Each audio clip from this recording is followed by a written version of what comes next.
Hi, hello, good morning, good evening, and heya, visitors to my channel. This is Upside Up, and thank you so much for spending a few minutes with me today. For my first video, I did a dive into the first episode of Studio 60 on the Sunset Strip, and people actually watched it, including at least a few people I don't know, which I think is a success in terms of a first YouTube video.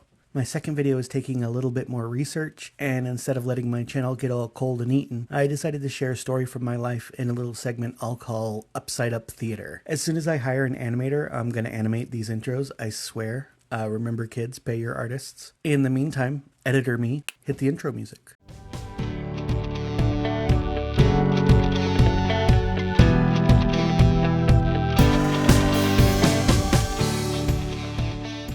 For those of you that don't know, I lived in Japan for almost 10 years, and most of my interesting stories come from there. Not all of them, just most. This is going to be one. Now, I don't want to get sued, so everything in the story is going to have a fake name, except the things that don't have fake names. So people names fake, people are real. The company I worked for, fake name. Company, unfortunately, still very real. After I graduated college, I had very little direction. A degree in creative writing actually makes you feel really great about your creative writing abilities, but not great about your job prospects because no one wants to hire you unless you can market yourself really well. And I could not market myself really well. However, I took Japanese classes in college since my college was one of the only ones in the area to offer it, and because I'd failed French twice, and I did pretty okay. My Japanese teacher recognized that I was marginally able to understand some of the language, and combining that with my love of, or you might say degree in English, she recommended that I try getting a job teaching overseas in Japan. It's interesting that it seems like everyone who I've talked to has someone they know who taught overseas in Japan, and if you don't,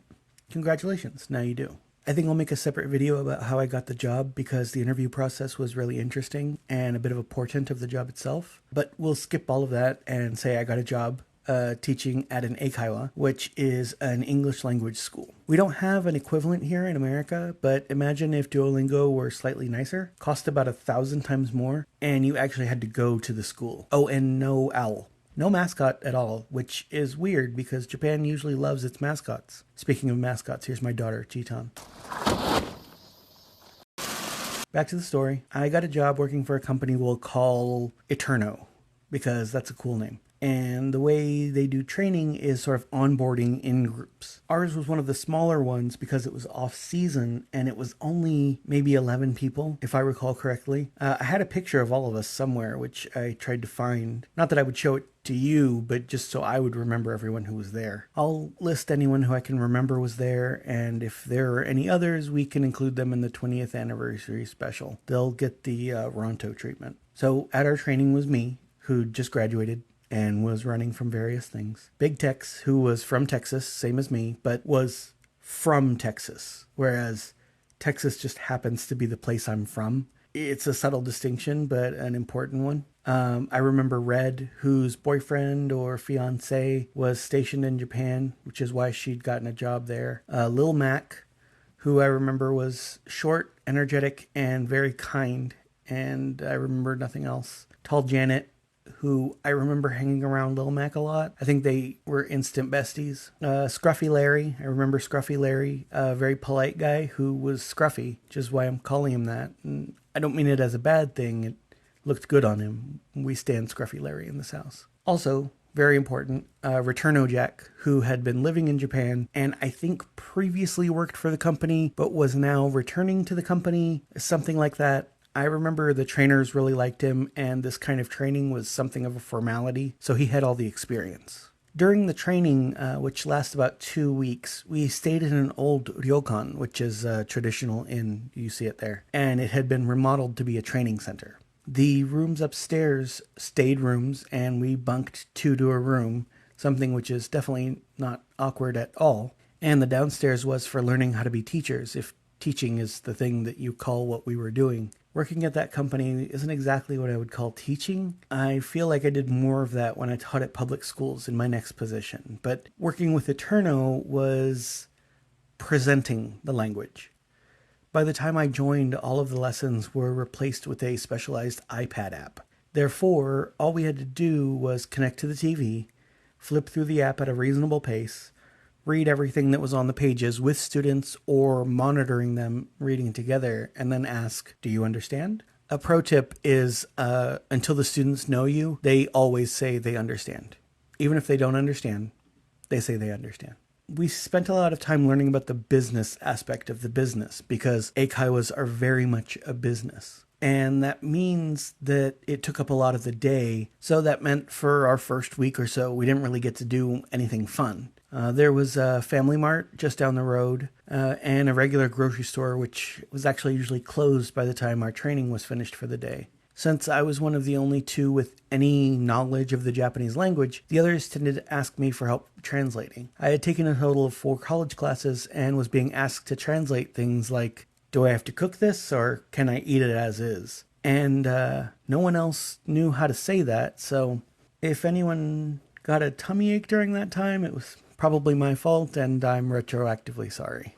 We were thankful to have Returno Jack because although he didn't stay there at night, when that translating experience would have been helpful, he did promise to take us somewhere fun. He actually promised to take us somewhere authentic to hang out when we got our time off. The first time we got to have fun was the Saturday. After training, we only had a half day, so that meant that evening we were going to a really popular bar called The Hub. If you've lived in Japan, I will hold for your laughter, and for those of you who've never been, it's like saying, I'll take you somewhere with authentic American home cooking and then taking you to Denny's. The Hub is the place where, in the 80s and 90s, white men went to look for Japanese women who were looking to hook up with white men. Now it's the place you can count on to show the soccer games. The beer is overpriced and it styles itself as a British pub without any of the authenticity, as I understand it. For us as we were, it was perfect. I remember we came in just before a huge blizzard and the entire city was super frozen over. So our trek to the Hub was fraught with a bunch of us almost falling over and sometimes falling over. And even though it was a 30-minute walk, for some reason none of us, including me, wanted to shell out approximately $5 for a taxi cab, and for the life of me I cannot remember why. Maybe we just wanted the walk. As we walked, we asked Returno Jack to tell us about some of the other training groups that he had been a part of and how we stacked up. Our intention was, are we good? Are we teachers? Can we teach? But his response was that we were smaller than other groups and that we were hooking up with each other less. And can I just say, what a weird damn thing to say to people that you're working with? Like, that's the metric we're being measured on? Weird, Returno Jack. Weird. And also, you're staying in a decrepit ryokan together, and that's the place you're choosing to bump uglies? Weird, former Eterno employees. Weird. Anyway, I was actually excited about this outing because it was the first time I was going to get drunk. I'd had alcohol a few times before with a close friend after a bad breakup, but because of my mental state at the time, I never really counted that. So this was going to be like my first time getting fun drunk for realsies, and I was looking forward to it. It felt like first taste of freedom, which alcohol often does. We got to the Hub, which looked a lot like this, and we took up a bunch of space in the center of the pub, this round seating area that probably could have sat twice as many, but it just sat us. Returno Jack offered to buy the first round since he was the most established, and he brought me and a few others a plum wine called umeshu. If you've never had it, it's quite good, and it was my go-to drink for about 7 years. The problem is that it's very sweet, so it's pretty heavy. And as I got older, I found out that I was getting full before I was getting drunk. But for my first time drinking, was perfect. Returno Jack was telling us about a few of his friends that might be coming by, and a few of the fellas were inquiring as to whether these friends of his might be cute single girls, because we were mid-single guys, but we were hopeful. I make no pretenses as having been younger and less mature in the past. I'm just glad that I've grown. We drank and complained for about an hour while I nursed this 8-ounce little glass of watery umeshu before finally downing it and gathering up the courage to ask Returno Jack, what's the name of this sake? It's umeshu, said Returno Jack. And sake is a girl's name. You want sake. And of course, my embarrassment in that moment made sure that my pronunciation in Japanese was always correct for the next 9 years. After about 2 hours of getting fun levels of drunk and chatting with each other and complaining about these new jobs we were very lucky to have, Returno Jack announced that his friends were going for karaoke, and so were we. I was immediately very nervous because I do not sing, especially in front of other people. So I did what any normal person would do. I ordered 2 more glasses of umeshu and chugged them down before we left. We met with Returno Jack's friends who were, as it turns out, salarymen. As I recall, about 5 Japanese businessmen who were fresh out of work at 10 p.m. and ready to sing. That's true Japanese culture. We all piled into a large karaoke room, which, as I understand it, karaoke in America is very different because it's with a large group of people and you're kind of facing the crowd. But in Japan, karaoke is usually done in booths for privacy with your group or your team. And you can even do it alone, which is called hitokara. It's short for hitori karaoke, and it's actually a lot of fun.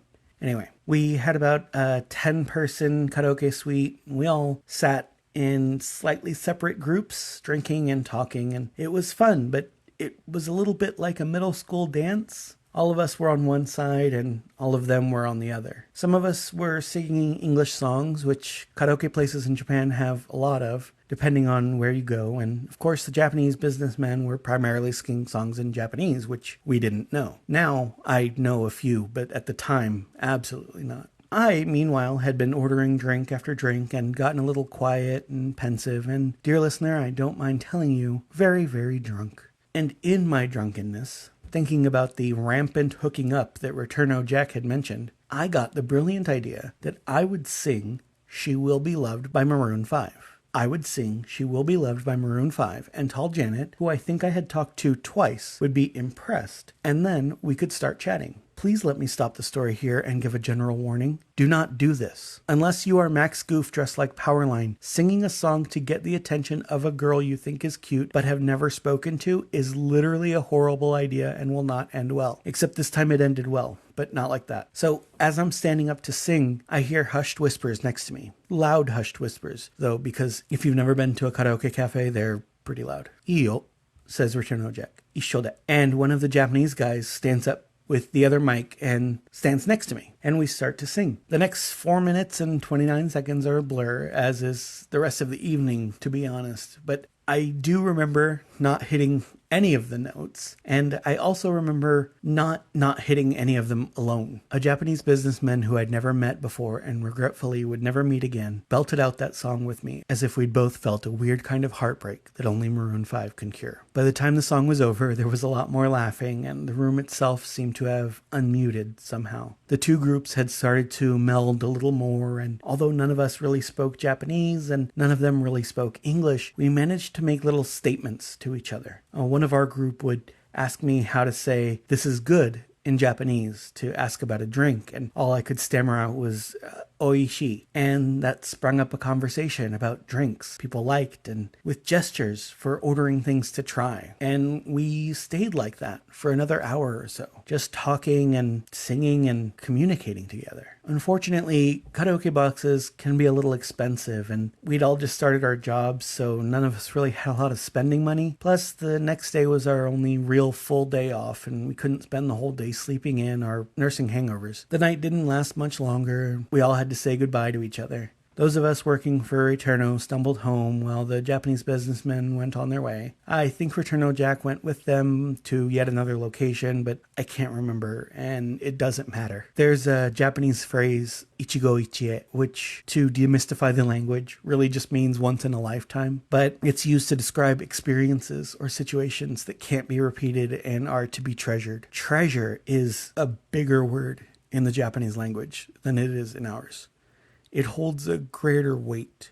We use it for things like gold and silver, and we think of pirates, but a lot of my students, when asked what their treasure was, would think of a baseball they got from their grandfather or a lucky pencil. This was definitely something I treasure. Honestly, in telling this story, I had forgotten some of the details, and if any of the other members come across this and I've fudged something or another, it's not intentional. I just wanted to share a moment where in a little karaoke box in Japan for 5 minutes, The only thing that mattered between two people whose lives had never crossed was songs about Jane. Thank you so much for joining me for the first ever Upside Up Theater. Please give me a thumbs up if you found my little story mildly amusing or if it helped you waste a few minutes. It really does help a small channel like mine. I think this is a call to action. Did you enjoy Upside Up Theater? Have you ever done karaoke? Have you ever done karaoke? Have you ever been to Japan? Tell me all about it in the comments. And speaking of comments, I got some comments in my last video. I'd love to do some audience interaction, so I'll choose a few and respond. And while I do, please enjoy a few pics from the second ever Tokyo Comic Con. It was tiny. Spectre says, I've heard about it, but have never gotten around to it. I will consider watching the show now. Seems fun. Great! Thank you. If my retrospective on Studio 60 caused even a few people to watch it, I'm thrilled. Thank you for the comment. It really means a lot. And Scott says, I have to admit that I've never heard of Studio 60. I did watch 30 Rock, but roughly a decade after it ended. You definitely have inspired me to watch Studio 60 now. Notes that Will McAvoy rant from the newsroom is the single best 4 minutes of television so far this century. I think that may forever be my favorite Jeff Daniels role. I completely forgot or burned out this section of my brain so that I'd never recall it again, that Robertson said we'd be hit by an asteroid within 5 years of Who Shall Not Be Named winning in 2020. I knew he was a wackadoo when he advanced the satanic panic about D&D, but wow. Yeah, I think 7 years of 30 Rock gave it a lot more publicity, so a lot more people saw it. Whereas 20-something episodes of Studio 60 made it a lot easier for it to fall through the cracks, which is why people like me exist. And yes, the newsroom's opening is definitely great television. When I decided to introduce it, I became more and more aware that people had already seen that clip, even if they weren't aware of the newsroom itself. It made it a lot easier to find. And I didn't know that Pat Robertson helped along the Satanic Panic, but that honestly doesn't surprise me. I remember with an old D&D party of mine, we read the D&D Chick Tract together, and we laughed until we cried. I'm sure Pat Robertson never did anything so entertaining. Thank you for the comment. It really means a lot. And finally, Darianne says, all this makes me miss Matthew Perry. And yeah, me too. One of the reasons I wanted to talk about Studio 60 is I do think his acting is excellent throughout the series. He's always been one of my favorite actors. I think he doesn't get enough recognition for his range, even while keeping his very particular speaking style. And of course, may he rest in peace. Thank you for the comment. It really means a lot. Thank you all so much for your reviews and comments. And please keep them coming. I would love to respond to more. And with that said, gentle viewer, our time together is over. Thank you so much for falling upside up with me. It's the best way to fall down.